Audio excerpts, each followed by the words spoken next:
Здраво, деца! Слушнете го денешниот возбудлив расказ. Тргнете се, пуштете ме да поминам. Зошто е ова туркање? Секој може да дојде. Не можам да видам ништо. Молчи и бегај! Не можел да помине. Сите го познавале, но никој не го сакал. Имал прекрасна куќа и најмодерна облека. Бил доста низок, но богат.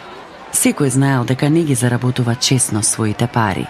Неговото име значи Невин, но тој бил многу голем измамник. Малиот Закхеј. Тој бил главен за собирање данок во Ерихон. Секој што увезувал стока, таму требало да плати данок. Закхеј не се придржувал кон правилата. Земал повеќе пари од луѓето отколку што требало. На неговиот шеф во Рим не му било грижа за тоа, па Закхеј можел да прави што ќе посака. Со тоа господинот Невин се направил себе си многу виновен. Закхеј имал многу пари, но немал радост. Еден ден во Ерихон се случило нешто невидено. Исус дошол во градот. Закхеј, тој низок човек, не сакал да ја пропушти можноста да го запознае Исус, но другите луѓе му го спречувале погледот. Да се качи на дрво, одлична идеја.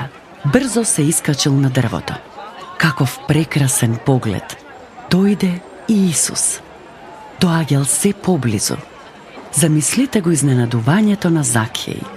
Исус застанал под тоа дрво. Срцето на Закхеј чукало силно. Исус погледнал нагоре, го погледнал право во очи. Како го препознал? Исус му рекол: Закхеј, слези брзо од дрвото. Ќе те посетам во твојот дом денеска. Закхеј веднаш направил така како што му кажал Исус. Слегол од дрвото. Со радост го водел Исус кон куќата. Но другите луѓе биле вознемирени поради тоа. Исус ке оди во неговата куќа? Зар не знае каков расипан човек е тој? Да, Исус знаел. Сепак, тој го сакал. Закхеј го запознал Исус и му ја признал целата своја вина.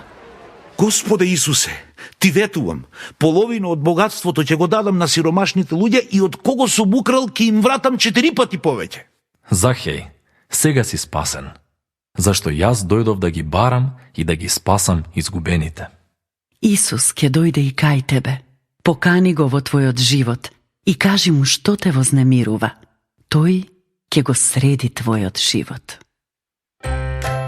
До следното слушање.